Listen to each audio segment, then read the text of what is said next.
बहुत समय पहले की बात है। रामपुर नाम के गांव में राधा और रमेश दोनों पति पत्नी रहा करते थे। दोनों खेती करके अपना गुजारा किया करते थे। शादी के 1 साल बाद राधा जुड़वा बच्चियों को जन्म देती है। दोनों बच्चियों को देखकर रमेश बहुत ज्यादा खुश हो जाता है। राधा और रमेश उनका नाम मीना और सीमा रखते हैं। दोनों दिखने में बहुत ही सुंदर थी। एक दिन रमेश राधा से, राधा, भगवान ने हमारे नसीब में बहुत प्यारी बच्चियां दी है। हमारी बेटियां बहुत सुंदर है। देखना, एक दिन वो हमारा नाम जरूर रोशन करेगी। हाँ राधा, हम उनकी पढ़ाई भी अच्छे से करेंगे। ऐसे ही कुछ दिन बीत जाते हैं। अब मीना और सीमा स्कूल जाने लगी थी। वो दोनों पढ़ाई में बहुत ही होशियार थी। दोनों अपनी पढ़ाई करके अपने माँ पिताजी का भी कामों में हाथ बटाया करती थी। रमेश का पूरा परिवार हंसी खुशी से रहता था।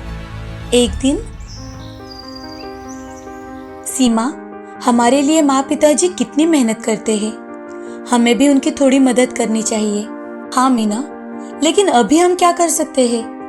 हमारा कॉलेज पूरा होते ही हम अच्छा सा जॉब करेंगे ताकि माँ पिताजी को और मेहनत ना करनी पड़े। हाँ सीमा, तुम बिल्कुल ठीक कह रही हो।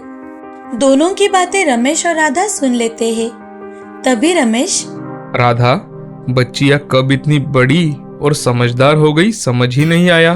वो हमारे बारे में कितना सोचती है। हम हमारे काम में हमेशा व्यस्त रहते हैं। देखो तो, हमारी दोनों बच्चियां कॉलेज जाने लगी है। हम उन्हें बहुत अच्छे से पढ़ाएंगे और उनकी शादी भी बहुत अच्छे घर में करवा देंगे। अजी, हमारी बच्चियां इतनी सुंदर है कि उनके लिए अभी से रिश्ते आना शुरू हो गए हैं। मीना और सीमा दोनों हर रोज कॉलेज जाया करती थी। वो दिखने में इतनी सुंदर थी कि उन दोनों बहनों के चेहरे पर एक अलग सी चमक थी। कॉलेज के बहुत से लड़के उनके पीछे पड़े थे। एक दिन मीना और सीमा कॉलेज के कैंटीन में बैठी थी। तभी एक अमीर घर का लड़का आकाश अपने दोस्तों के साथ वहां आ जाता है और वो मीना और सीमा से, हे गर्ल्स, आई एम आकाश। चलो मीना, हम क्लास में जाते हैं। मीना और सीमा दोनों उसे पहचानती थी। आकाश एक बड़े घर का लड़का था। वो कॉलेज में सिर्फ आवारगी करने आता था। उसकी हरकतों से बहुत सी लड़कियां परेशान हो गई थी, लेकिन उसके पिताजी की दहशत से प्रोफेसर भी कुछ नहीं कर पाते। मीना और सीमा दोनों क्लास में चलते जाते हैं। उनका कॉलेज में एक सतीश नाम का दोस्त था। सतीश बहुत ही पोलाइट और समझदार लड़का था। दूसरे दिन सतीश, मीना, सीमा, तुम आकाश की तरफ ध्यान मत देना। वो वैसे भी टाइम पास करने के लिए ही कॉलेज आता है। लेकिन सतीश, देखो ना, ये आकाश खामखा हमारे पीछे पड़ा रहता है। तुम चिंता मत करो, मैं हूं ना। तभी वहां आकाश आता है। हे जाने मन, आज तो बहुत ही प्यारी लग रही हो। तुम्हें एक बार बताने पर समझ नहीं आता?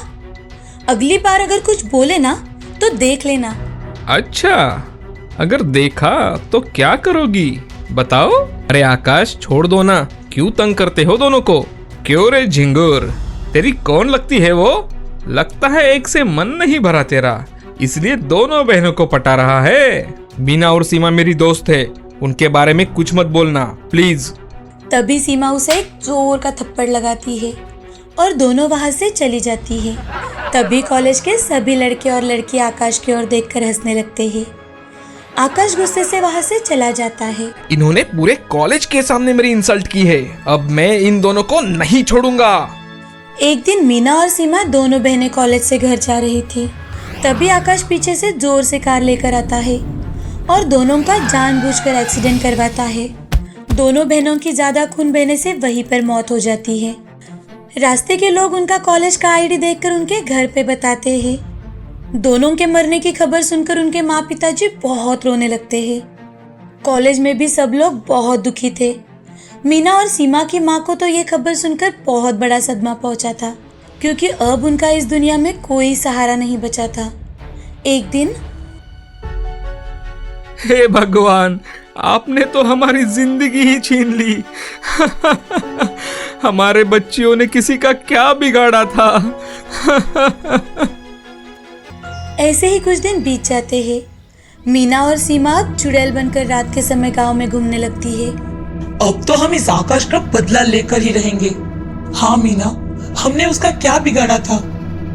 एक दिन आकाश रात को पार्टी करके अपने दोस्तों के साथ रास्ते में बैठा था कि तभी मीना और सीमा आकर क्यों मारा हमें? क्यों मारा?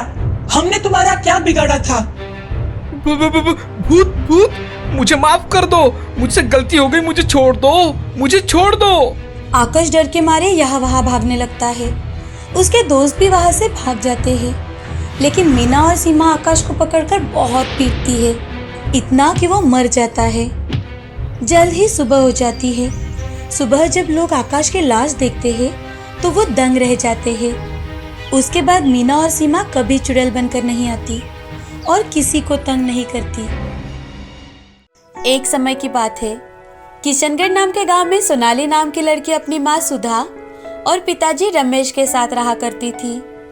सोनाली के माँ पिताजी मजदूरी करके अपना गुजारा करते थे। सोनाली स्कूल में जाती थी। सोनाली को बचपन से ही ड्राइंग का बहुत शौक था। वो पढ़ाई से ज्यादातर वक्त ड्राइंग और कुछ क्राफ्ट्स बनाने में ही बिताती थी। एक दिन सोनाली की माँ सोनाली से, अरे बेटा सोनाली, तुम अपनी पढ़ाई पर ध्यान दो, ये क्या ड्राइंग करती रहती हो? तुम्हें अपने हालात पता है ना बेटी? माँ, तुम चिंता मत करो, मैं पढ़ाई के साथ ये भी करूंगी और देखना एक दिन बहुत पैसा कमाऊंगी। हाँ मेरी लाडली बेटी, तुम जरूर अपना सपना पूरा करोगी, मुझे तुम पर पूरा भरोसा है। खाना खाकर सब सो जाते हैं। ऐसे ही कुछ दिन बीत जाते हैं। अब सोनाली स्कूल के साथ साथ अपनी सहेलियों के हाथ तथा अपने आसपास की औरतों के हाथों पर मेहंदी लगाती है। उसके साथ वो अलग अलग प्रकार के ग्रीटिंग्स और क्राफ्ट भी बनाती है। धीरे धीरे कर सोनाली बहुत ही सुंदर मेहंदी निकालने लगती है। एक दिन सोनाली की दोस्त माया उसके घर आती है और वो सोनाली से, सोनाली, मुझे एक शादी में जाना है और हाँ, मुझे सिर्फ और सिर्फ तुम्हारे ही हाथों से मेहंदी निकालनी है। हाँ माया, जरूर, क्यों नहीं, आओ मैं तुम्हें अभी मेहंदी निकाल कर देती हूँ। सोनाली माया के हाथों पर बहुत ही सुंदर मेहंदी निकाल कर देती है। सोनाली मेहंदी के साथ साथ रंगोली भी बहुत अच्छी निकालती थी। अब ऐसे ही कुछ साल बीत जाते हैं और सोनाली बड़ी हो जाती है। वो अपनी पढ़ाई भी पूरी कर लेती है और एक जॉब भी करने लगती है। एक दिन रमेश का दोस्त रघु घर आता है। अरे रमेश भाई, घर पर हो क्या? अरे रघु चाचा, आओ ना, बहुत दिनों बाद आना हुआ आपका। अरे सोनाली बिटिया, कैसी हो तुम? मैं ठीक हूँ चाचा। तभी रमेश वहाँ आता है। अरे रघु, तुम आओ आओ, बहुत दिनों बाद आना हुआ। अरे हाँ भाई, काम में व्यस्त रहता हूँ आजकल। आज कुछ खास काम से आया हूँ तुम्हारे घर। खास काम? अरे हाँ रमेश, मैं सोनाली के लिए मेरे बहन के लड़के का रिश्ता लेकर आया हूँ। सूरत शहर में अच्छी नौकरी करता है और उसके माँ पिताजी गांव में रहते हैं। लड़का बहुत अच्छा है।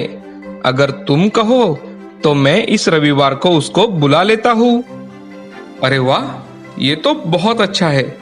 मैंने सूरज को खुद देखा है और दीदी को तो मैं बहुत अच्छे से जानता हूँ। अच्छा, तो मैं उनको इस रविवार को बुला लेता हूँ।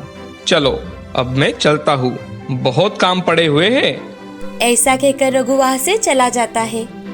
रमेश और सुधा बहुत खुश हो जाते हैं। अगले ही रविवार सूरज अपने माँ पिताजी के साथ सोनाली को देखने आ जाता है। सूरज को सोनाली देखते ही पसंद आ जाती है और कुछ ही दिनों में उनकी शादी हो जाती है। शादी के कुछ दिन बाद सूरज सोनाली को लेकर शहर चला जाता है। एक दिन सोनाली सूरज से, सूरज, क्यों ना मैं भी ऑफिस जाना शुरू कर दूं? घर पर बैठे बैठे बोर हो जाती हूँ दिन भर। सोनाली, तुम्हें जो करना है वो तुम कर सकती हो। मैं हमेशा तुम्हारे साथ हूँ। अब सोनाली भी ऑफिस जाने लगती है। एक दिन सोनाली के ऑफिस में एक प्रोग्राम होता है। उस प्रोग्राम में सोनाली बहुत ही सुंदर रंगोली निकालती है। रंगोली देखकर सोनाली की दोस्त रीता सोनाली के पास आती है और वो सोनाली से, अरे सोनाली, तुम कितनी सुंदर रंगोली निकालती हो। सोनाली, तुम्हें तो मेहंदी भी निकालनी आती होगी। मुझे परसों एक शादी में जाना है, तो क्या तुम मुझे मेहंदी निकाल कर दोगी? हाँ रीता, क्यों नहीं। दूसरे ही दिन सोनाली रीता के हाथों पर बहुत सुंदर मेहंदी निकाल कर देती है। रीता शादी में जाती है। वहाँ की औरतें भी रीता के हाथ की मेहंदी देखकर सोनाली के पास से ही मेहंदी निकालने की सोचती है। दूसरे दिन रीता ऑफिस में आकर सोनाली से कहती है, सोनाली, तुम्हारे हाथ की मेहंदी सबको इतनी पसंद आई कि बहुत सी औरतों ने तुम्हारा मोबाइल नंबर लिया है मुझसे। मैं सोच रही थी कि क्यों ना तुम अपना मेहंदी का पार्ट टाइम काम शुरू करो, तुम्हें बहुत फायदा होगा उससे। थैंक यू रीता, लेकिन ये पार्ट टाइम काम सूरज मुझे नहीं करने देंगे। सोनाली घर आकर रीता ने बताई हुई बातों पर सोचने लगती है और जैसे ही सूरज घर आता है तो उससे, सूरज, मैं सोच रही थी कि क्यों ना मैं ऑफिस से आकर पार्ट टाइम मेहंदी का बिजनेस शुरू करूं।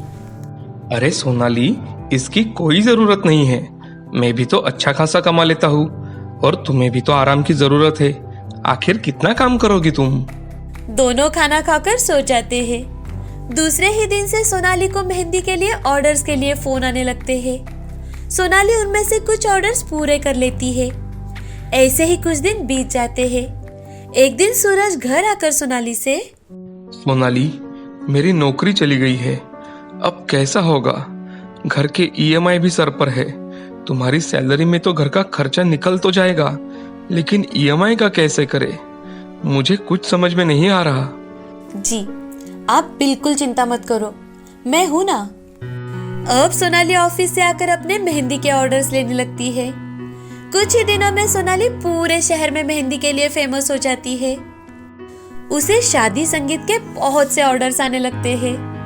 अब सोनाली अपना जॉब छोड़कर शहर के बीचों बीच एक दुकान लेती है और अपना मेहंदी का बिजनेस करने लगती है। उसकी ये सफलता देखकर सूरज भी बहुत खुश हो जाता है। सोनाली, मुझे लगता था इस मेहंदी से तुम कितना कमा पाओगी, लेकिन मैं जितना कमाता था उससे कई ज्यादा तुम कमा लेती हो। सूरज, मुझे हमेशा से इसमें करियर करना था, लेकिन घर के हालात देखकर मैं कुछ नहीं कर पाई। सोनाली, अब तुम्हें जो करना है वो करो। मैं तुम्हारे साथ हूँ। मैं तुम्हारी हर वो मदद करूंगा जिसकी तुम्हें जरूरत हो। सूरज सोनाली को गले लगा लेता है और दोनों खुशी खुशी अपना जीवन बिताते हैं।